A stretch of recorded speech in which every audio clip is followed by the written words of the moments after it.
E aí vamos para a Alemanha, que a gente vai para a Alemanha assombrada, onde tem uma ponte construída pelo diabo e uma capela onde ele deixou a marca do seu casco. Tem também um lar para idosos assombrado por aqueles que sofreram nas mãos dos nazis e uma casa maldita, onde reina a energia da morte. Mas antes de esquecer, deixa aí seu like e se não é um paciente desse sanatório, se inscreva e se interne. Cutuca o sininho para não perder nenhuma história.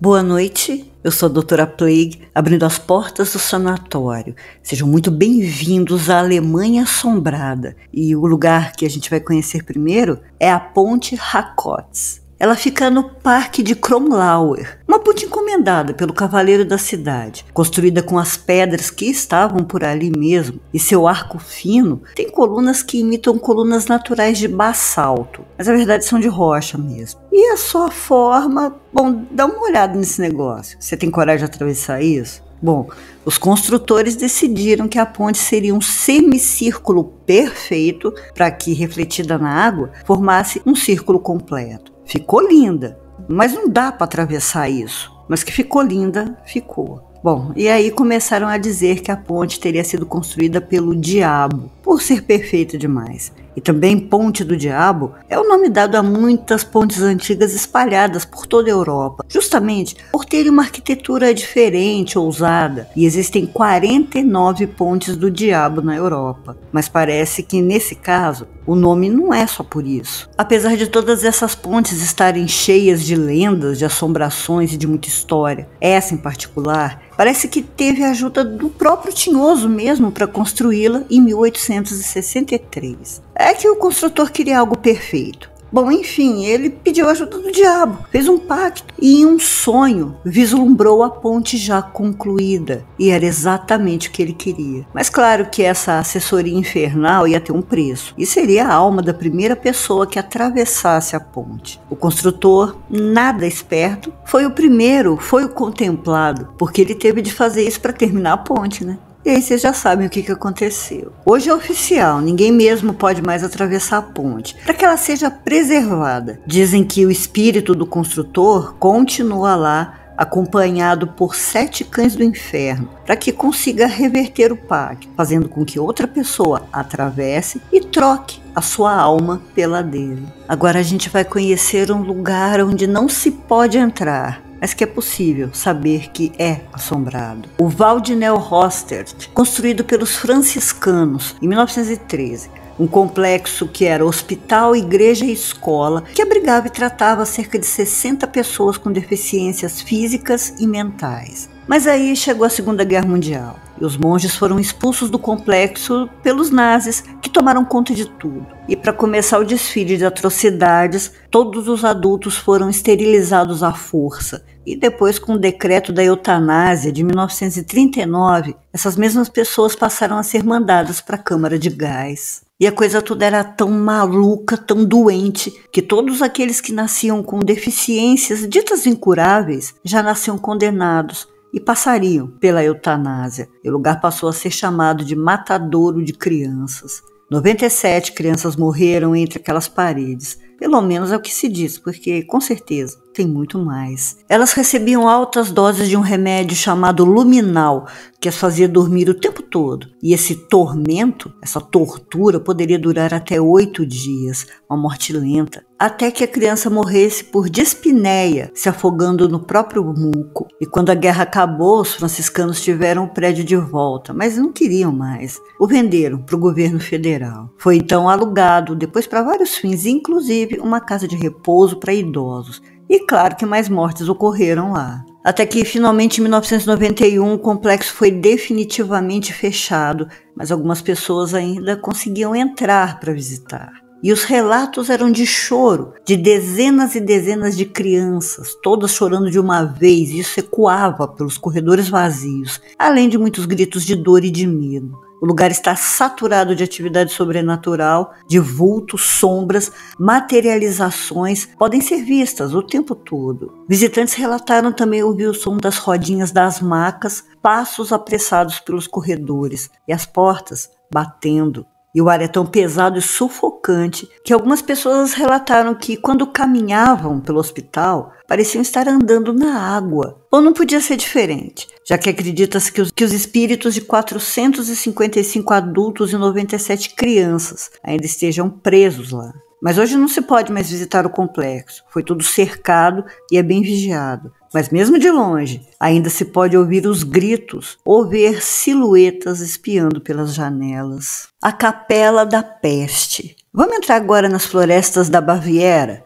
São florestas escuras, sinistras e cheias de assombrações, criaturas e de espíritos. Mas tem um lugar, um ponto específico. A cerca de 1 hora de Munique, entidades parecem se concentrar, como se uma antena atraísse tudo que é desconhecido e obscuro. E eu acho que vale a pena dizer que nesse lugar o próprio diabo apareceu. Há uma capela de paredes brancas e torre alta, escondida em meio às árvores. Se parece com todas as outras capelas da região. Mas essa não traz a paz que as capelas deveriam trazer. Muito pelo contrário, ela passa angústia, tristeza, agonia e o mais puro pavor. Dizem que é perigoso ficar próximo à capela Hardtkapelle Willenbach, ou a Capela da Peste, porque forças do mal estão na floresta há séculos, e aquela capela parece ser o quartel-general delas. Mas mesmo assim, muitos jovens vão até lá durante o outono para comprovar se o que dizem é verdade e, da pior maneira possível, voltam com essa certeza, porque os relatos são de enjoos e tontura, muita dor de cabeça e até de ataques de pânico quando se fica por lá muito tempo. Mesmo durante o dia,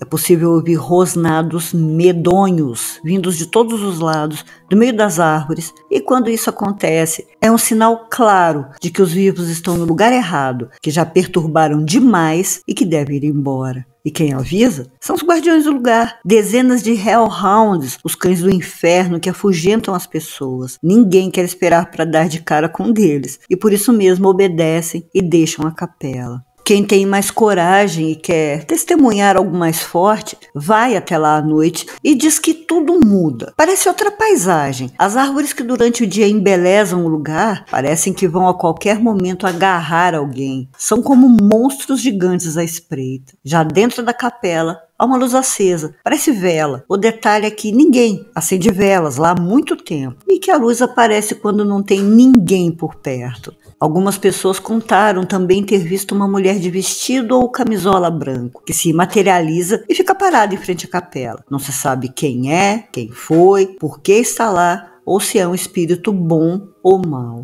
Há uma teoria para que tantas entidades, espíritos e criaturas infernais se reúnam naquele lugar. Bem antes dos anos de 1200, houve uma briga entre aldeões para ver quem ficava com o pasto. E apesar de ter sido uma briga feia, ficou mesmo só no bate-boca. Mas que ia se estendendo cada vez mais, não acabava. Até que um homem desconhecido e bastante esquisito saiu do meio da multidão e disse que acabaria com a discussão quando chutasse uma pedra que estava no chão. Quando ele chutou a pedra, seu pé esquerdo bateu no solo com muita força, num estrondo, e o homem simplesmente desapareceu na fumaça. E não é que ele acabou mesmo com a discussão, porque além dos aldeões terem ficado tão apavorados que não conseguiam dizer um A, ainda se uniram para construir a capela em volta do buraco, porque diziam que aquele homem era o diabo e que precisariam prender o mal. Mas parece que não adiantou muito, não. A casa de Haus Fulligen. E chegamos agora a uma das casas mais assombradas e amaldiçoadas da Alemanha, também chamada de Casa da Má Sorte, Casa da Morte ou Casa Amaldiçoada. Fica na vila de Fulligen, na periferia da cidade alemã de Colônia. É uma mansão linda, construída em 1884 por um banqueiro e criador de cavalos. Seu objetivo era uma instalação para a criação dos seus cavalos e, além da mansão, mandou construir também uma pista de corrida ao lado da casa em um estábulo bem grande e confortável. Mas as coisas não estavam dando certo. Ele começou a perder dinheiro, os negócios iam de mal a pior, os cavalos e a família adoeceram. Ele então decidiu mudar de ares e vendeu a casa para Hans Fullinger. 2 anos depois, o banqueiro morreu. A suspeita é que teria tirado a própria vida. Só que os novos donos também não se deram bem na nova casa. Nada dava certo, em nenhum setor da vida. E depois de perder muito dinheiro, saúde e de quase perder a sanidade, decidiu vendê-la também para recuperar pelo menos uma parte da perda. E aí, quando chegou a Segunda Guerra Mundial, a mansão foi usada para trabalhos forçados e muitos homens foram aprisionados ali pelos nazis e começaram as mortes. Um polonês de 19 anos se apaixonou pela filha do dono da mansão, mas o pai da moça descobriu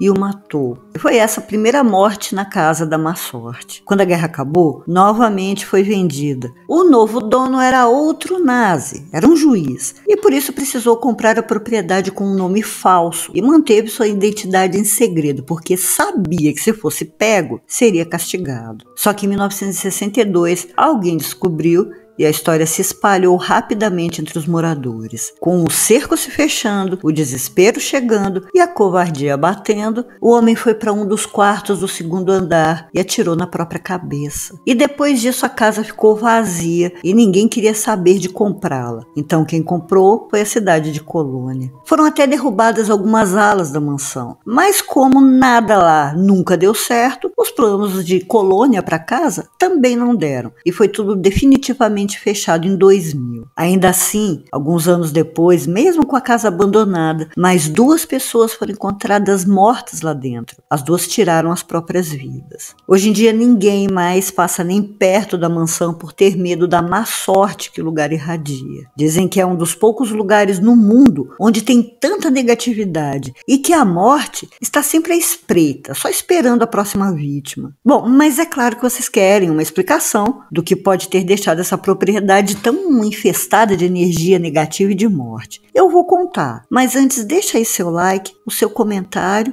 e a sua batata. Mais uma vez, construção no terreno errado. Aquele foi o exato lugar onde em 1288 ocorreu a Batalha de Worringen. Foi uma das maiores e mais devastadoras batalhas da Idade Média. Mais de 1000 soldados foram mortos e enterrados naquele terreno. Dizem que foi um solo encharcado de sangue e muitas sombras vagam por lá. Acredita-se que os espíritos dos soldados, muitos revoltados, emanam tanta energia ruim, energia de morte, que assombra e faz com que as outras pessoas procurem por ela, tirando suas próprias vidas. E se do lado de fora são vistos os espíritos dos soldados, dentro dela são os espíritos daqueles que se mataram, que continuam esse ciclo infinito de maldição e de morte. Muito obrigada por ter assistido até aqui. Se você ainda não é um paciente desse sanatório, se inscreva, se interne, cutuca o sininho para não perder nenhum vídeo. Para me ajudar mais ainda a cuidar dos bichinhos, tá aí o nosso Pix. Você também pode ajudar todo mês, sendo um padrinho ou madrinha pelo Apoia-se. Todos os links estão na descrição de todos os vídeos. Doutora Plague, fechando as portas do sanatório. Boa noite.